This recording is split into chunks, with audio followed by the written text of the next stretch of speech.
Sebagai Purify lah ya. Iya, bisa enak lah ya. Karena line up dari CFU dari tadi kan kayak bombardir semua laning, Nabrak mereka. semua tempat. Perfect, oke. Tapi, masih dengan 3 hero yang sama berarti ya? Yap. Oke, ada Povius memang lumayan tricky kalau dengan Povius ya. Om bawah? Kurang lebih sama lah dengan Goni ya. Aku lebih suka draftnya dari CFU. Tapi apa yang bisa dilakukan oleh Onyx nih di game kedua? Drag gamenya sama dengan late game. Terus juga si Savero-nya menyala. Misalnya sudah punya Skypierce, ajak buat join tim fight di early, mereka bisa menang. Early game power ini menjadi kunci banget buat Onyx. Tugas Onyx di game kedua, pokoknya tahan sampai late game. Yes. Udah. Yes. Sesimpel Mid itu game, sebenarnya. late game, betul. Sesimpel itu. Atau kalau nggak menangin early game. Dah. Menangin early game. Potensinya besar atau nggak menangin early game? Potensinya masih 50-50 di turtle yang pertama. Selalu 50-50 turtle yang pertama. Kalau aku ngelihatnya justru kayaknya turtle pertama tuh menang kiri. Jadi Onyx nggak bisa terlalu ngotot. Mid game, late game, benar. Aku setuju, late gamenya harus baru galak. Oke, tapi bagaimana dengan Line of Dawn? Bagaimana dengan para caster yang sudah bersiapkah untuk membawa kita menuju game yang kedua untuk Onyx dan CFU Gaming? Terima kasih banyak untuk Bude, Clara Mosar, Johnny dan juga Umawa. Balik lagi kali ini kita menuju ke arah match yang kedua di game yang kedua. Possibility masih ada untuk Onyx. Bounce back masih bisa mereka lakukan. Tapi jangan sampai mereka termakan dari early-nya kembali Lin Kocho. Ya, mereka harus tahu ya, mereka harus tahu power mereka ada di mana, di item keberapa. Dan ya, reset. Mungkin satu kata itu dulu yang perlu dilakukan oleh Onyx. Oke, dan bahkan kalau ngomongin para pasukan dari tim Onyx, mereka udah mulai sadar kalau mereka akan lebih ngebuka vision, ngebuka biar nggak ada yang dive in, nggak ada yang bermain early untuk dive ke jungle-nya Kairi. Tapi bisa gue bilang one-one ini salah satu hero yang sangat-sangat menyebalkan ya di game pertama dan langsung di-ban juga. Respon yang bagus dari Onyx. Dari sisi emblemnya 3 agility, ada movement speed tambahan untuk 3 hero dan galaknya Savero nggak kendor sama sekali. Oke, tapi Savero ternyata dipukul kembali dan first blood didapatkan oleh Sans. Ini dia pembalasan atas dendam dari first blood dia di game yang pertama ternyata membawakan hasil. Untuk kali ini Kairi sudah berada di level 4 dan bahkan kalau tadi Mountain Shocker terpop up mungkin ada kasus yang berbeda dari top lane. Iya, tapi inilah gameplay Onyx. Mereka berporos kepada Sans. Ketika Sans-nya seperti game pertama itu pasti gagal. Savero? Oke, tapi dive in, masuk menuju ke dalam. Flick telah dikeluarkan, ada point kill akan didapatkan kembali oleh Kairi. Onyx Indonesia bounce back untuk di game kedua kali ini. Enak kan? Ketika memang Sans-nya nggak tumbang, Sans-nya bisa mimpin. Nah, kesalahan pertama di game pertama adalah Sans-nya kan kena first blood, makanya mereka kalah dari setup-nya. Dan sekarang lihat, Sansin itu sebenarnya nggak butuh sampai level banyak-banyak kok. Level 4 pun udah bisa ngasih damage. Oke, tapi nampaknya Detektif Bradley standby. Waduh, dengan ada satu final slash yang mereka keluarkan cukup mengganggu para pasukan dari tim Onyx. Tertangkap, tapi nampaknya Lutfi Pressword-nya masih berhasil mendapatkan 1 point kill, tapi Lutfi tertangkap di depan sana. 2 point kill akan didapatkan para pasukan dari tim CFU. Mereka tidak mau tinggal diam. Mereka ingin menukar di mana Lutfi menjadi point kill yang sangat mahal. Pertukaran di turtle yang di awal masih dimenangkan oleh CFU. Seperti tidak satu suara loh Onyx. Di awal yang tadi udah bagus banget ya, ketika poros Sans-nya udah jalan dengan baik dan benar. Tapi di turtle pertama, mereka coba lagi untuk melawan takdirnya. Dimana memang Fredrin ini harusnya memang lebih kuat di turtle yang pertama. Dan mereka coba fight itu. Detektif Fredrin lagi-lagi berhasil mendapatkan turtle yang cukup mahal nih. Kita bakal melihat di sini replaynya Lid. Dan ini yang gue maksud ya. Ketika memang Kairi lagi farming, oke, kenapa nggak ditugaskan untuk mundur aja dulu? Kenapa Lutfi-nya masuk? Itu dia pertanyaannya.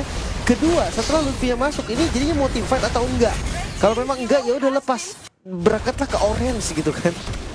Jadi kayak seakan nggak satu suara, itu yang gue ngelihat. Tapi kayak, ya tetap balik Onyx juga harus reset. Onyx harus bisa tahu lah momentumnya kapan. Nah, karena ini detektif dengan Fredrin ya, ini power pick.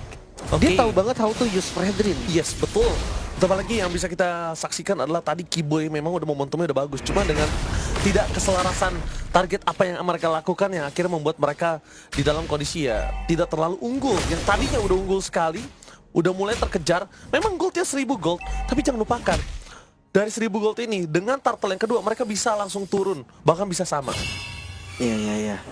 Cuman sekarang lihat kondisinya ya, 1000 gold tuh nggak jauh sih. Gua rasa di menit, ya hampir ke menit 4 ya. 1000 gold keunggulan dari Onyx karena memang turtle pertamanya tadi didapatkan oleh CFU. Sekarang tugasnya ya berarti split push dulu, mungkin kontrol dari XP lane-nya dulu bareng sama Lutfi. Karena gankingnya gue nggak ngeliat sama sekali nih Onyx. Mereka lebih ke sabar, defensif aja. Mereka yang nunggu teman-teman dari CFU untuk ngebuka duluan. Karena memang ya balik lagi, mereka nggak punya hero badan pasti. Lutfi belum join, berarti memang nggak ada yang di depan. Kiboy nggak mungkin bisa di depan. Badang tuh tipikal yang nggak bisa langsung di depan banget gitu loh. Tapi nampaknya Xavero udah mulai sadar kalau bakal coba dipukul mundur ke arah belakang. Langsung Purify game set ketiga untuk kali ini Xavero. Informasi yang didapatkan berbeda dengan game pertama dengan Flicker. Ada baiknya memang Purify harus ditutup menjadi cancel decision untuk CFU Gaming yang akhirnya mematahkan pergerakan mereka yang tadinya hampir mendapatkan keuntungan. Tapi lihat di depan sana box sisi itu karena damage cukup besar. Saksi sekali dengan Crimson Dragon ini memiliki Flicker for defensive. Dibalaskan kembali dari Purify. Telah terpop up dua gameplay yang berbeda. Sans gak akan memperolehkan apapun. Tapi Detective Fredrins available kali ini mencoba di zoning dan Retribution from Kyrie berhasil mendapatkan dan still turtle dari tim CFU Gaming. Bahkan waduh harus ter-take down di depan sana ketika OP tidak bisa memberikan damage. Dan waduh akan menjadi point kill yang sangat berarti karena Onyx bisa langsung bermain di arah EXP. Onyx langsung bisa bermain di arah mid lane-nya. Iya, dan ini keunggulan yang mulai terlihat 2000 gold naik ya. Ada progress nih. Retribution yang on point tadi dari Kyrie, belum lagi dengan point kill yang didapatkan oleh Onyx. Perlahan tapi pasti Onyx mereka unggulin dari goldnya. Masih banyak sekali pattern farming yang bisa dieksekusi sama Kyrie juga. Jadi kayak ini banyak dari jungle yang masih ada gitu loh. Ya untuk invade jungle mungkin nggak usah buru-buru deh. Kayak mereka bermain di daerahnya mereka dulu untuk saat ini ya. Jadi jangan sampai ada celah nih. Sebisa mungkin jangan berikan CFU celah. Mereka sangat-sangat bisa ngambil kesempatan dari celah tersebut. Iya, Detektif Fredrin memilih untuk mundur ke arah belakang. Tapi nampaknya lihat di sana Tsunami Slam-nya gagal karena Kiboy predik dari first pick yang sangat baik dan membalikkan dengan point kill dari Xavero. Menandakan Skybis dari sana Lutfi hampir saja bisa mendapatkan sosok dari OP. Tapi sayang sekali Flicker for Defensive telah membuat OP selamat. Dan Onyx Indonesia udah makin snowball, makin menggulung keuntungan yang mereka miliki. Jadi ya Thunderbelt. Ya walaupun memang dari roamer ya, badangnya kan bukan badang X-Pin, tapi Thunderbelt adalah item yang paling enak untuk badang. Dia bisa nge-trigger secara cepat, late game-nya juga jadi lebih kuat. Sementara untuk Misansin langsung ke arah Blade of Despair, sepertinya dia tidak mencari 40% cooldown. Hanya ada 20% cooldown aja nih dari sepatu dan juga dari Hunter Strike. Yes. Tapi nggak masalah sih, selama damage-nya memang eksplosif, ya kenapa enggak? Oke, kayaknya akan di-trigger teamfight terlebih dahulu supaya turtle mereka akan free di depan sana. Permusuhan dari tim Onyx Indonesia. One by one situation berikan Xavero, tapi damage-nya terlalu besar diberikan. Sans is coming. Purify masih bisa di tangan dari Sing, tapi nampaknya tidak berhasil men-trigger dari Sans. Meanwhile, permusuhan dari tim Onyx Indonesia yang mendapatkan informasi no Zaman Force untuk kali ini. Kyrie available untuk menuju ke arah turtle. Box CCC telah siap mengudara. Kontes. Tapi mantap. Para pasukan dari tim Onyx, mereka tidak mau terlalu terburu-buru. Akhirnya mereka sabar. Face crack di depan sana. Ada Final Slash menuju ke arah seorang keeper. Dan Lutfi bisa terlalu sakit, tapi bahkan Retribution dari Kyrie berhasil mendapatkan turtle. Si menzoning out Sans. One by one situation. Dan bahkan Lutfi semaksimal mungkin untuk menutup dalam pasukan dari CFU Gaming. Dan Lutfi ter-take down. Meanwhile Kyrie ter-shutdown. Oh my god, Lutfi telah memberikan badan dengan maksimal. Zoning out 3 pemain yang mereka lakukan. Tapi sayang sekali Lim, hanya Sans yang selamat. Untungnya Turtle tadi masih disecure oleh Onyx loh. Yes. Kalau enggak ini hanya ada kerugian yang diterima oleh Onyx. Itu pun tetap rugi. Lihat goldnya turun 1000. Dan ya kita bahas ulang sedikit. Dimana Fury of the Phoenix ini yang menjadi momentum baliknya mereka. Retribution memang on point. Tapi lihat setelah Kyrie dapetin Turtle, teamfight yang terpecah menjadi dua. Kyrie yang terlalu bersemangat maju lagi ke depan dan akhirnya bisa dipunish. Walaupun dia dapetin 1 kill. Tapi memang si Lutfi tadi 1 kali basic attack lagi mungkin untuk nge-trigger pasifnya. Selamat dia, dapat point kill dia tadi. Bener banget, tapi Lutfi udah the best thing yang bisa dilakukan di sana. Ya, Kita zoning, lihat. buying time. Itu kalau misalnya Lutfi tadi nggak pegangin 3 Lim, seakan-akan Onyx tuh malah kalah teamfightnya. Langsung buyar. Kali ini masih memiliki keuntungan tapi tidak bisa terlalu lama. Karena udah 600 gold difference aja dengan 2 turtle yang mereka miliki Lim. Hanya 600 gold difference. Itu dia. Tadi. Harus pelan-pelan ya. Jadi OP udah jadi Lightning Trencher juga. Ini pick off sebenarnya bahaya. Tapi nggak sebahaya itu juga. Kenapa? Karena ada Purify kan dari Xavero, dari Sans. Targetnya mungkin ke arah Lutfi atau ke arah Kyrie, itu dua lah. Atau Kiboy kalau memang ada di posisi yang bagus bisa di-punish juga. Cuma mereka harus sadar juga damage mereka nih cukup di awal gitu kan. Untuk yang tipis, kalau dia makan yang badak kayak Badang mungkin atau kayak Lutfi, Waktunya lama. nggak bisa, bahkan nggak tumbang gua rasa. Jadi ya dari CFU sebenarnya tricky juga. Oke, OP bakal coba dipaksa Xavero untuk mundur. Yang bakal coba di-trigger Xavero adalah sebelum Lord minimal 1 flicker. Minimal short skill keluar. Karena itu akan membuat Opi nggak bisa kemana-mana. Tapi Mountain Shocker memberikan vision dengan sangat jelas. Para pasukan dari tim Onyx Indonesia telah melihat di mana para pasukan CFU Gaming berada. Langsung ada Fitzcrack, Tsunami Slam dengan ada Purify. Tapi Sans kali ini bakal coba ditangkap oleh Opi. Damage yang sangat cukup, tapi Detektif Fredrin target utama dan tidak ada lagi Purify untuk Sans. Ini menandakan para pasukan dari tim Onyx Indonesia mereka seperti Final Slash. No way, waduh. Final Slash yang on point membuat para pasukan dari tim Onyx ini kehilangan Sans. Sedangkan berjalan ke belakang, Kairi akhirnya bisa memberikan damage. Tapi sayang sekali Xavero tidak terlalu maksimal karena damage yang masih kurang. Dan press sword-nya berhasil dihindari. Cuma Luffy harus tumbang. Tapi Kairi tidak akan meninggalkan dia. Detektif Freddy akan coba diambil. Tapi one last hit dan flicker for nothing from Keyboy. No way. Mereka kehilangan Keyboy dengan flickernya, menandakan para pasukan dari tim Onyx ID mereka kalah dari segi team fight tadi. Oke, Onyx. Mereka harus bendinginkan kepala mereka terlebih dahulu. Karena semua yang dilakukan Onyx early game hilang. Karena satu momen tadi di Lord dan Lordnya pun nggak diambil jadinya. Gak bisa diambil juga. Nggak bisa, ya memang CFG juga nggak dapat. Tapi sekarang lihat goldnya. Yang tadi unggul ke arah Onyx, sekarang turun drastis banget sampai nggak kerasa. Under 1000 gold. Dan CFU mereka bisa main front to back, mereka bisa pegangin dengan Fredrin, mereka bisa poke damage aja pakai Harit. Ada Cetian juga, makanya ini nggak bisa dianggap remeh. Apalagi nanti ketika Haritnya udah punya item, udah jadi full item.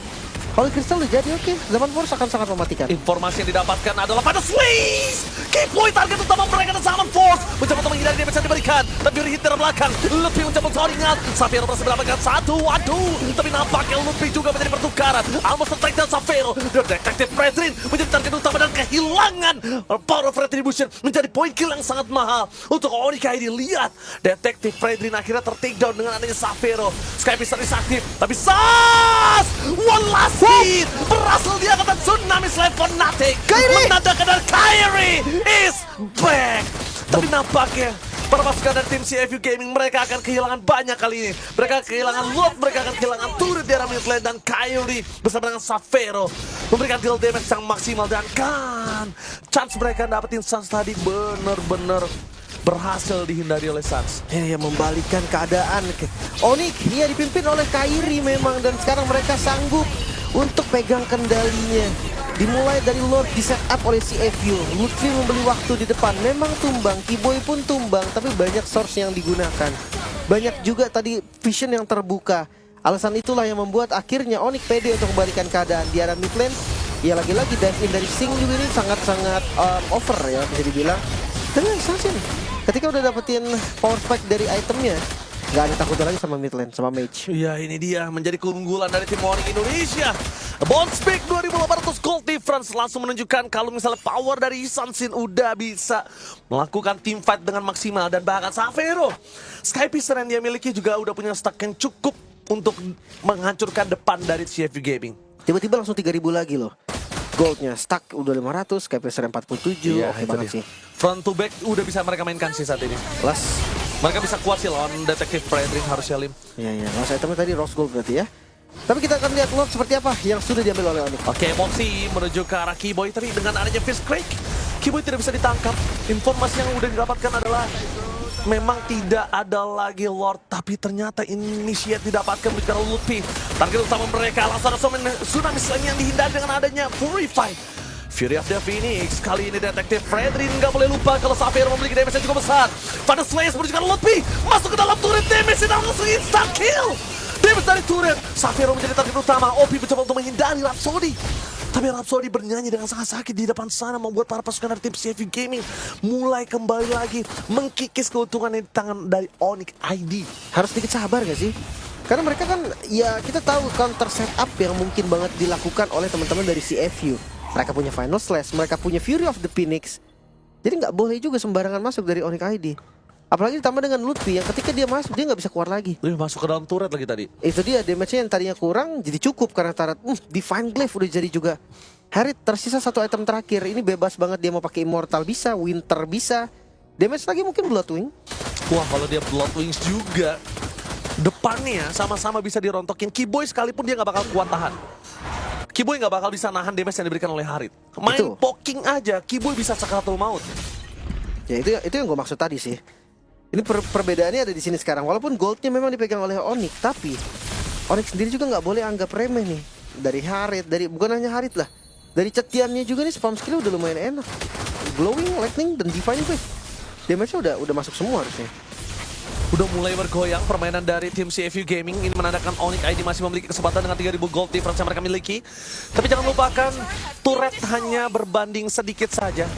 Menuju ke arah satu tim fight kembali terjadi. Detektif Freddy mulai terperangkap, tapi Sing mencoba zoning out. Fury of the Phoenix lagi menuju ke arah Lutfi. Damage dihindari Kairi. One by one situation berhasil di zoning out. Detektif Freddy memang tumbang dan Onyx memberikan kembali keadaan. Dan bahkan Sapphire tidak boleh termakan oleh nafsu. Fist break dan crack dari Keyboy menutup jalan para pasukan dari tim CFU. Tapi sayang sekali dibalikan dengan double kill yang mahal. Mereka membalikan dengan double kill 2 badan yang dimiliki dari Onyx. Oke. Tapi sekarang Lord terbuka. Bisa di set up. Wait, Kairi ada steal kah? Ada harusnya ya. Ada. Dan ya, ini bisa jadi free, bisa dibilang free lah. Karena memang gak ada kontes juga 3 member dari CFU yang gugur. Dan ya, Onyx is back. Mereka membalikan keadaannya. Kita lihat dari replaynya. Dimana memang Fury of the Phoenix, gue suka banget sih timing dari Cetiannya. OP. Dia buka Fury of the Phoenix itu bener-bener ngebuka semua vision dan bikin musuhnya tuh mundur 1 step. Itu yang ya akhirnya bisa dibalikin dengan mudah juga. Untungnya memang Kairinya nggak jadi korban. Terus tadi turretnya deket kan, jadi ada DPS tambahan. Tadi satu sih yang mungkin menurut gua agak cukup offside yaitu Sing. Dimana Sing dia bermain dengan flanking, dia yang bahkan yang harusnya menjadi deal damage utama dari front to back, targetnya ke arah Kairi yang bisa ngedes kapanpun menghindari damage dari CFU Gaming. Itu dia. Salah targeting sama salah momentum juga sih gua rasa. Karena timingnya mereka tadi juga sudah pas, cuma memang nggak bisa eksekusinya aja. So kali ini Lord 3 wave ya, bawahnya dikontrol sama Kairi, atasnya dikontrol juga sama Savero. Let's see lah seperti apa Lord yang mungkin bisa menjadi masalah karena udah gak ada pasti Tsunami Slim berhasil mendapatkan key point di depan sana. Fishcrack ternyata tidak bisa melindungi dirinya, tapi Sans menjadi target utama dan Final Slash for nothing berhasil menghindari damage. Tapi dengan laning management yang sangat baik dari para pasukan dari tim Indonesia, walaupun mereka kehilangan key point, tapi mereka masih mendapatkan 2 turret. Steven kembali terjadi apa masih for nothing. Detektif Freddy masih bisa diselamatkan dan Sing di sana membuat para pasukan dari tim Onyx ini harus mundur ke belakang karena target utamanya adalah Sans the takedown. Double kill didapatkan. Savero bersama dengan Kairi menjadi penutup para pasukan dari tim CFU Gaming, dan mereka sadar mereka gak akan kuat nahan damage Savero dan juga Kairi. Ya DPS pasti dari keduanya. Yang satu menggunakan basic attack, yang satu pakai Rhapsody. Ini DPS yang bisa dipaksa terus mungkin ke bagian depan, namun harus hati-hati. Ini base dari CFU, gak mudah untuk ditembus. Oke, bakal coba di clear. Savero juga untuk mau masuk tidak bisa karena minionnya masih berada di luar garis. Satu wave berada di arah tengah. Mampukah para pasukan dari tim Onyx Indonesia menutup dari game yang kedua? Tapi sayangnya Detektif Freddy tertakedown dan Onyx bounce back.